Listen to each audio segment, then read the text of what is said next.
c'est full automatique. जहां police का कोई कंट्रोल नहीं रहा। आज हम पहुंचे हैं दुनिया के सबसे खतरनाक शहरों में से एक में, हैती की राजधानी पोर्ट ओ प्रिंस में। एक खुला इलाका जो हथियारबंद गैंग्स, छिपे हुए अमीरों और विदेशी ताकतों के बीच बटा हुआ है। सिर्फ राजधानी में ही 200 से ज्यादा गैंग्स एक्टिव हैं, जिनके लीडर का नाम है बारबेक्यू, जो अपने दुश्मनों को जिंदा जलाने के लिए बदनाम है। इन मिलिशियाज ने खुद को एक नाम दिया है, जिसका मतलब है साथ में जीना। पोर्ट ओ प्रिंस। आज हम जाएंगे उन कैंप्स में जहां लोग गैंग हिंसा से भाग कर आए हैं, जिनके मोहल्ले अब खंडर बन चुके हैं, और फिर हम रेजिस्टेंस से मिलेंगे। आम लोगों का वो ग्रुप जिन्होंने ठान लिया है कि अब और नहीं झुकेंगे। तो ये रेजिस्टेंस है। हाँ, ये रेजिस्टेंस है। आम नागरिक जिन्होंने अपनी जमीन और अपने लोगों की रक्षा के लिए हथियार उठाए। हमें खुद को बचाने के लिए लड़ना ही पड़ा। और आखिर में हम मिलेंगे एक गैंग लीडर से। हर सीन उस देश की कहानी दिखाता है जिसकी सरकार तो ढह गई, पर जिसके लोग सिर्फ जिंदा रहने के लिए अभी भी लड़ रहे हैं। ये हमारी जमीन है, हमारा घर है। Let's go.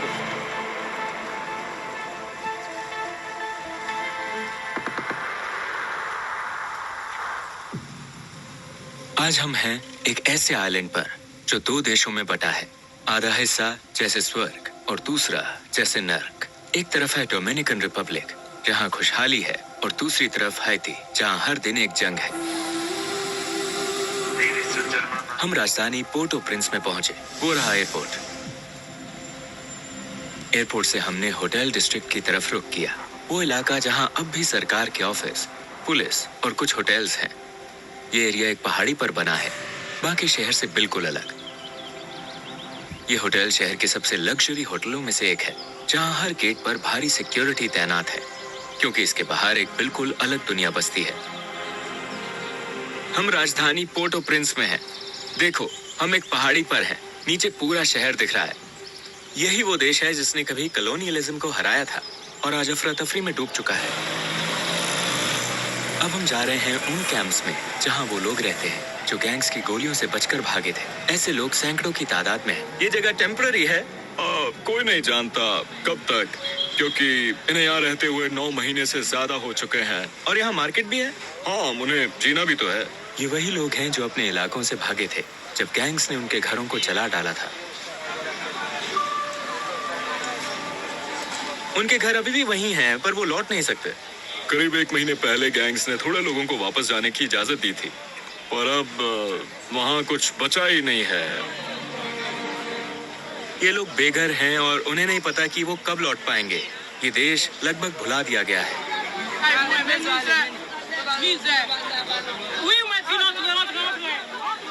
इस एक टेंट में 6 लोग रहते हैं। बारिश में हर जगह से पानी टपकता है। ये लोग ऐसे हालात में जी रहे हैं जैसे कई देशों में शरणार्थी जीते हैं। लेकिन जिम्मेदार कौन है? लोग कहते हैं सरकार। इस वक्त करीब 5 लाख लोग बेघर हैं। 5 लाख? हाँ, पूरे 5 लाख, पूरे देश में फैले हुए।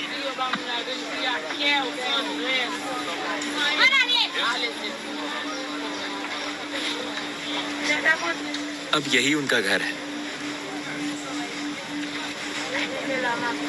एक वक्त था जब ये देश आजादी की मिसाल था, और आज डर की पहचान बन चुका है।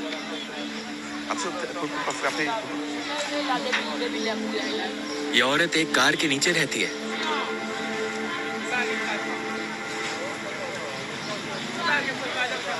पहले ये डाउनटाउन पोर्ट ओ प्रिंस में रहती थी, लेकिन जब गैंग्स ने पूरे इलाके पर कब्जा किया तो उसे भागना पड़ा।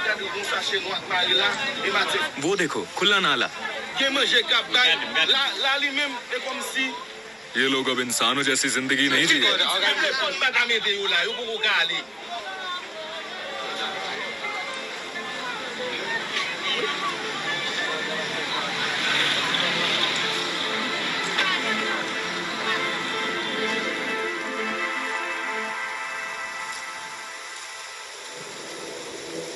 अब हम एक ऐसे मोहल्ले में जा रहे हैं जिसे गैंग्स ने पूरी तरह तबाह कर दिया है। आप देखेंगे कैसे घर राख और मलबे में बदल गए हैं। एक पूरा नेबरहुड पूरी तरह वीरान। यहाँ से सभी लोग चले गए। देखो, ये एक वॉर जोन था। जो लोग हमने कैंप में देखे वो इन्हीं सड़कों से भागे थे। आप हर जगह टूटे फूटे घर और गोलियों के निशान देख सकते हो। ये क्या है भाई, यहाँ क्या हुआ था? देखो, एक इंसान की खोपड़ी। सड़क के बीचों बीच एक ट्रक फटा पड़ा है। लोगों को यहाँ जिंदा जलाया जाता था। गैंग अब इस इलाके को छोड़ चुके हैं, लेकिन अभी भी लगता है जैसे यहाँ कोई बॉम्ब गिरा हो।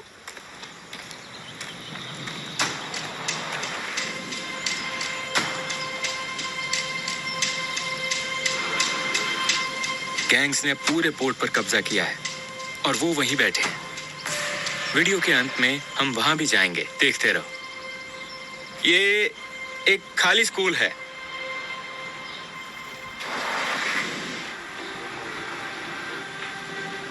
ये गैंग्स और सरकार के बीच की लड़ाई है। ये गेट देखा? कुछ नेबरहुड्स गैंग्स को रोकने के लिए पूरी तरह बंद है।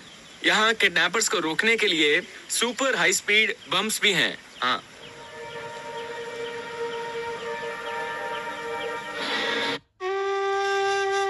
से सिविलियंस जो अपने इलाके की रक्षा के लिए हथियार उठा चुके हैं।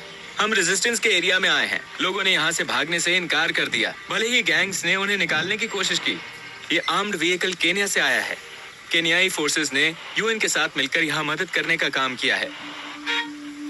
वो अपनी इंटरनेशनल इमेज सुधारने के लिए सीधे अफ्रीका से यहाँ पर आए हैं।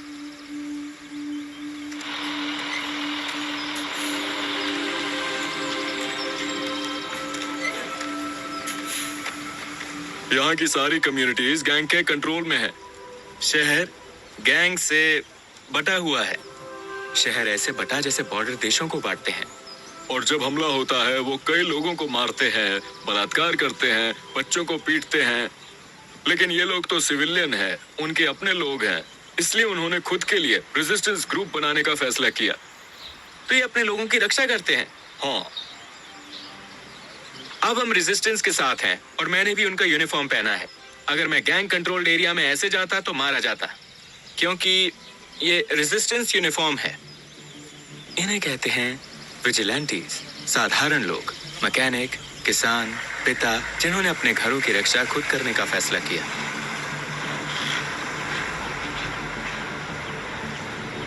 रेजिस्टेंस, मैं रेजिस्टेंस का हिस्सा हूं। आई थी।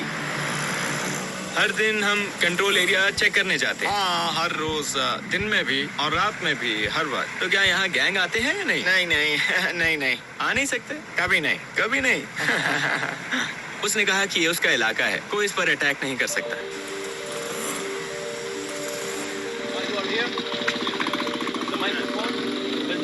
क्या ये लोग पूरा पहाड़ कंट्रोल करते हैं? हाँ,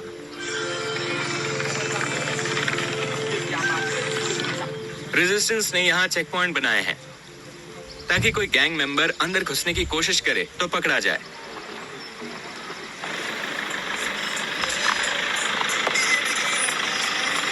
अब हम उन्हीं में से एक चेक पॉइंट देखने जा रहे हैं। चलो चलते हैं।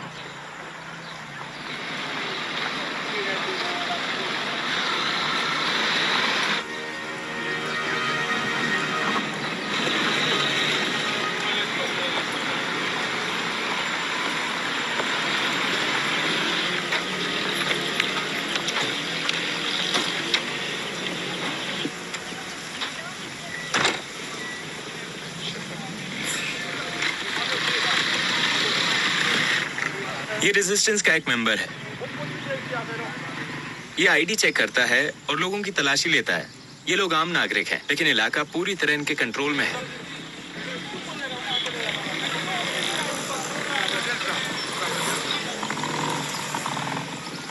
अगर इन्हें कोई गैंग मेंबर मिल जाए तो उसे पुलिस के हवाले करते हैं। हथियार तो नहीं रखते। वो देखते हैं कि कोई बंदूक या हथियार तो नहीं है।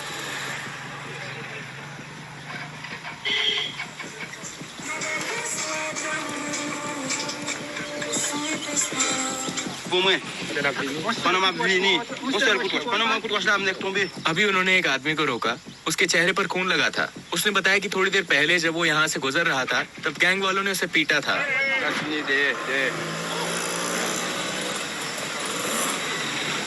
यहाँ गैंग्स का कंट्रोल फ्यूल, बिजली, पानी, पोर्ट्स, यहाँ तक कि कुछ एयरपोर्ट्स तक फैला हुआ है। लेकिन हैती इस हाल में कैसे पहुंचा? चलो थोड़ा पीछे चलते हैं। आजादी से पहले हैती को सेंट डोमिंग कहा जाता था। वो वक्त की सबसे अमीर फ्रेंच कॉलोनी थी। इसकी दौलत शुगर और कॉफी से आती थी, जो लाखों अफ्रीकन गुलामों की मेहनत पर टिकी थी। 1804 में एक खूनी क्रांति के बाद हैती दुनिया का पहला आजाद ब्लैक नेशन बना। लेकिन फ्रांस ने इसे कभी माफ नहीं किया। 1825 में उसने अपने जहाज भेजे और हैती पर इंडिपेंडेंस डेट थोप दिया, मतलब गुलामों के फ्रेंच मालिकों को हुआ नुकसान चुकाओ। ये कर्ज 120 साल तक हैती की इकोनॉमी का गला घोंटता रहा और इसने एक आजाद देश को फिर से घुटनों पर ला दिया। फिर 1915 में अमेरिका ने स्टेबिलिटी लाने के नाम पर यहाँ इन्वेड किया, बैंक अपने कब्जे में लिए, सोना उठा लिया और अपने पीछे करप्शन का सिस्टम छोड़ गया। 2010 में एक भूकंप ने राजधानी तबाह कर दी। 2 लाख से ज्यादा लोग मारे गए और देश फिर से अफरा तफरी में डूब गया। इन्हीं मलबों से गायब स्टेट की जगह लेने गैंग्स का जन्म हुआ और 2021 में राष्ट्रपति की हत्या हो गई। सरकार पूरी तरह ढह गई, पुलिस का कंट्रोल खत्म हो गया और लोग अकेले रह गए।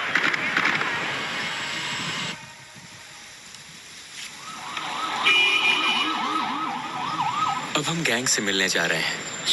उन तक पहुंचना आसान नहीं था। तो अब हम बस लेंगे क्योंकि पोर्ट ऑफ प्रिंस का डाउनटाउन गैंग्स के कब्जे में है। हम गैंग्स के इलाके में जा रहे हैं। वहां जाने के लिए प्राइवेट कार का इस्तेमाल नहीं कर सकते। हमें पीली बस से जाना होगा, क्योंकि कोई भी प्राइवेट गाड़ी अगर गई तो उस पर तुरंत फायरिंग हो जाती है।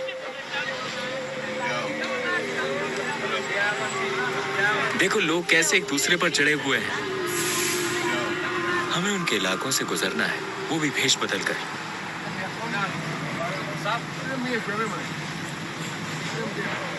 क्या वो लोग गैंग के हैं? पुलिस? हाँ? बाहर हथियारबंद लोग हैं। तुम हंस रहे हो? तुम खुश हो? अब ये सब एक नाम के तहत एकजुट हो गए। पहले इन्हें G9 कहा जाता था, अब ये कहलाते हैं Viva Sam. इनका लीडर है जिमी, जिसे सब बारबेक्यू कहते हैं। वो पहले पुलिस ऑफिसर था जिसने सिस्टम के खिलाफ हथियार उठा लिए।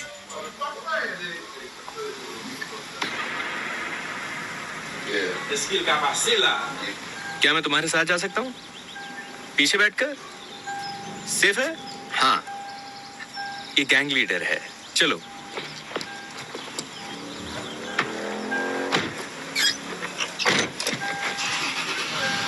गाड़ी पूरी तरह टिंटेड है। ये उनमें से एक गैंग लीडर है। और ये घर खाली है? हाँ, क्या ये लोग शहर का 80% हिस्सा कंट्रोल करते हैं? 95%। क्या ये बारबेक्यू के अंडर काम करता है? बारबेक्यू अपने इलाके का लीडर है। ये सब उसी गिरोह विवा आसाम का हिस्सा है। यहाँ विवा आसाम के तहत कई लीडर हैं। अब हम एक जगह जा रहे हैं जहाँ इसका सीक्रेट इंटरव्यू शूट करेंगे।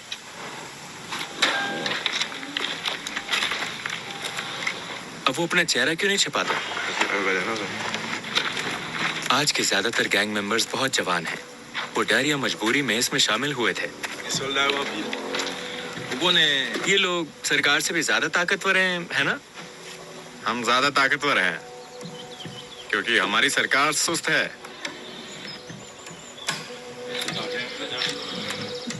इस देश का हल बस एक है, सबको साथ बैठाना होगा। हम सब एक हैं। सॉल्यूशन ये नहीं कि हम एक दूसरे पर गोली चलाएं। तुम्हारे पास बंदूकें हैं, मेरे पास भी हैं, और तुम ही हो जो मुझे बंदूकें देते हो और गोलियां भी पहुंचाते हो। तुम इंटरनेशनल फोर्सेस से कहते हो कि वो मुझे मार दें, और वही तुम मुझे ही बंदूकें और गोलियां बेच रहे हो। हम इसे कैसे सुलझाएंगे? क्या करना चाहिए? तुम्हारे पास हजारों नौजवान हैं जिनके पास पहले से ही गन है। अब तुम उनकी गन्स वापस लेना चाहते हो, पर कोई प्लान नहीं दे रहे। तुम ये नहीं बता रहे कि उनका आगे का क्या होगा। मैं तो अपनी गन से थक चुका हूँ। कई बार मैं इसे घर पर ही छोड़ देता हूँ। तो मैं समझता हूँ अगर किसी दिन न्याय हुआ तो मैं शायद अपने किए की सजा भुगत सकूंगा, पर उन छोटे बच्चों का क्या? तो ये बच्चा कितना बड़ा है? 14? अगर मैं याद कर सकूँ तो शायद 14-15 के आसपास। क्या तुम मुझसे पुलिस की करप्शन के बारे में पूछोगे? क्या पुलिस ने उन्हें ये दे रखी है? पुलिस भी करप्ट हो गए हैं क्योंकि वो भूखे हैं। कभी कभी सुनने में आता है कि कोई पुलिस ऑपरेशन हुआ है, पर असल में तो ये बस पैकेज पहुंचाने का बहाना होता है। तो पुलिस उन्हें ये हथियार बेचती है। हाँ, ऐसा लगता है कि कोई सोल्यूशन ही नहीं है, सब एक साइकिल में फंसा हुआ है। उसने बताया कि इन गोलियों का एक बॉक्स लगभग अब $2,500 में आता है। हाँ, देखो केन्याई फोर्सेस जो साल भर पहले आई थी, नतीजा 0। क्या कोई इमरजेंसी है? बाद में हम बिजी हैं। गैंग्स ने बहुत से अपराध किए हैं, गैंग्स ने बहुत बुरी चीजें की हैं। तो वो मानते भी हैं कि उन्होंने लोगों को जलाया, किडनैपिंग और हत्या, पर अब वो थक गए हैं। हाँ, पॉलिटिशियंस ने पहले उन्हें खूब इस्तेमाल किया। वो एक गिरोह को दूसरे के खिलाफ भेजते थे, एक दूसरे से लड़वा कर अपने काम निपटवाते थे। उसने मेरा एल सल्वाडोर का सिकोट वाला वीडियो देखा है, उसे क्या लगा? हाँ, आपने जो देखा, एल सल्वाडोर में सरकार काम कर रही है, वहाँ सरकार चल रही है। तो जो सरकार ने किया, क्या उसे लगता है कि उन्होंने गैंग्स को पकड़कर अच्छा किया? हाँ, उसने कहा कि कम से कम उन्होंने एक स्ट्रॉन्ग फोर्स बनाई, उन्हें पकड़ा और जेल भेजा। हाँ, उसने कहा कि राष्ट्रपति नायब बुकेले ने जो किया वो सही था। हाँ, पर ये खुद गैंग मेंबर है। हाँ, पता है, पर यहाँ सरकार वैसा कुछ नहीं करती, क्योंकि उनका भी गैंग्स में कुछ इंटरेस्ट है। सरकार चाहती है कि गैंग्स रहें। हाँ, अब लोग मेरे पीछे पड़ेंगे इसके बाद। वो समझ गया।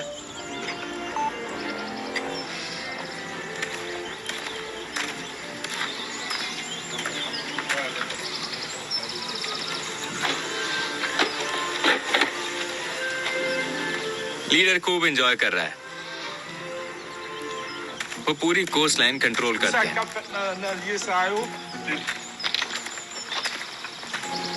अगर पुलिस ने मुझे इसके साथ देखा तो क्या होगा?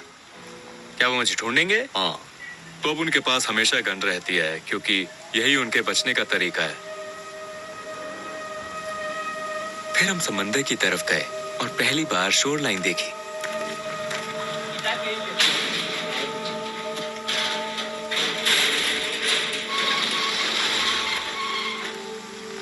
ये सीसाइड विला अब उनके कंट्रोल में है। अब ये उनका है। फ्रीडम।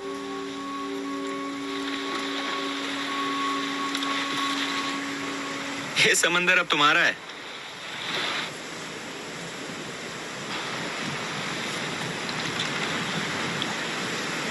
हाँ, मुझे हैती होने पर गर्व है।